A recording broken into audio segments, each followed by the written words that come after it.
ఈ వచ్చింది ప్రతింది పోతుంది అనడానికే మనం గుళ్ళో శివాభిషేకం చేస్తాం. శివాభిషేకం ఉద్దేశం అది. 100 బిందులు 1000 బిందులు పరిమాణాలు పెట్టి ఫలితాలు చెప్పొద్దు, పిచ్చి మాటలు ఇవన్నీ.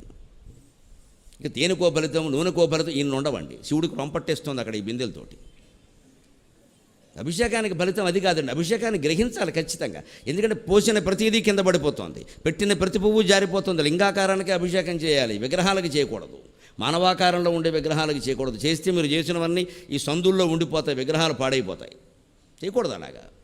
నీళ్లతో మాత్రమే అభిషేకం చేయాలి. తేనె పాలు, దీన్ని ఇంగ్లీష్లో ఓవర్ యాక్షన్ అంటారు. వాటితో అభిషేకాలు చేయమని ఎక్కడా చెప్పలేదు, బాగా పెంచేశారు ఇంకా. ఎందుకంటే మన దృష్టిలో నీళ్ళ కంటే పాలు గొప్పవి, పాల కంటే తేనె గొప్పది, తేనె కంటే పెరుగు గొప్పది. కాబట్టి దేవుడి మీద పోసేయి.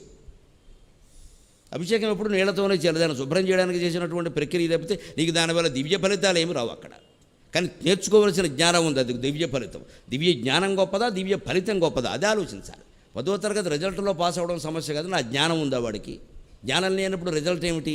పూజలేనా అంతే. రిజల్ట్ ఏమిటండి? జ్ఞానం ముఖ్యం. కానీ గ్రహించవలసిన జ్ఞానం ఏమిటి? పువ్వు పెట్టావు జారిపోయింది, ఆకు పెట్టావు జారిపోయింది, నీళ్లు పోసావు జారిపోయింది. అంటే శివుడేం చెబుతున్నాడు? లింగ రూపంలో జీవితంలోకి వచ్చిన ప్రతిదీ జారిపోతుంది, సిద్ధంగా ఉండు.